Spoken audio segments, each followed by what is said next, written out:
Yes, sir. Hi, my name is David. Hi, and I David. was running into a cult member, and I said, the Hare Krishners, and I said, how often do you folks get together and share meals in their fellowship together?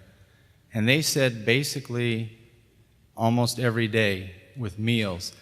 And then I look at Hebrews 3:12 and 3:13. It says, see to it, brothers, that none of you has a sinful, unbelieving heart that turns away from the living God, but encourage one another daily, for it is long as called today, so that none of our hearts get hardened by the deceitfulness of sin. And I look at our pattern, and I look at cult's pattern, even the cult down the street, and we have a tendency to not meet as much as they do. Can you shed some light on why we have our pattern and how it was established? And Well, in light of the Hebrew? sure, and I can go as far as I can go. Let me say this. I spend an awful lot of time with Christians. I married one. So far, I've raised 4. They married 4, and I've got 14 more coming along.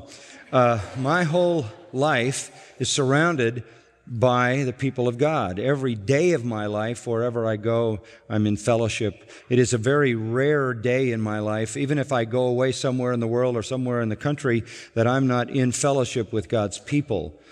What you're dealing with Hare Krishna is communal living, which is a kind of socialism. It's a kind of communism. It's the same thing with the Buddhist temple down the street. We had in recent months, as Rick was talking about, I guess it was back in December, gone down there and talked to them, and essentially Rick gave them the gospel. I don't know if you knew that. Majesty, was it? One of the sing groups of the Master's College went down because they were interested in finding out what Christian Christmas music was like. So we put on a concert. Rick went and preached the gospel to the monks inside the temple. And they were saying they wanted to come to the concert, but there were certain limitations upon what they could do. They had to wear their orange robes. They kind of work in a collective kind of environment. And if they came here, they would have to come in that garb, and they were under authority, and it's turned out they didn't come.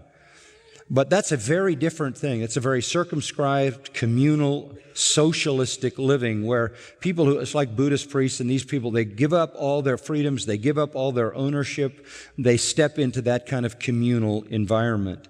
That is not to say that Christians aren't responsible to spend more time with each other. But I don't think there's a biblical mandate about that. I think the family is the unit in Christianity that is the primary unit. That is where, and you can go all the way back to Deuteronomy chapter 6, where parents are told to lead their children to talk about God every day when they stand up, walk in the way, rise up, lie down. The family is God's unit by which righteousness is passed from one generation to the next. We saw an illustration of that tonight in baptism.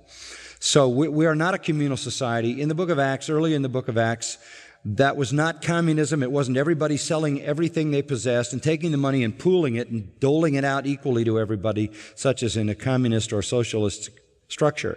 It was merely families, individuals, willing to make sacrifices to give money to the elders that could be disseminated to the people who had need.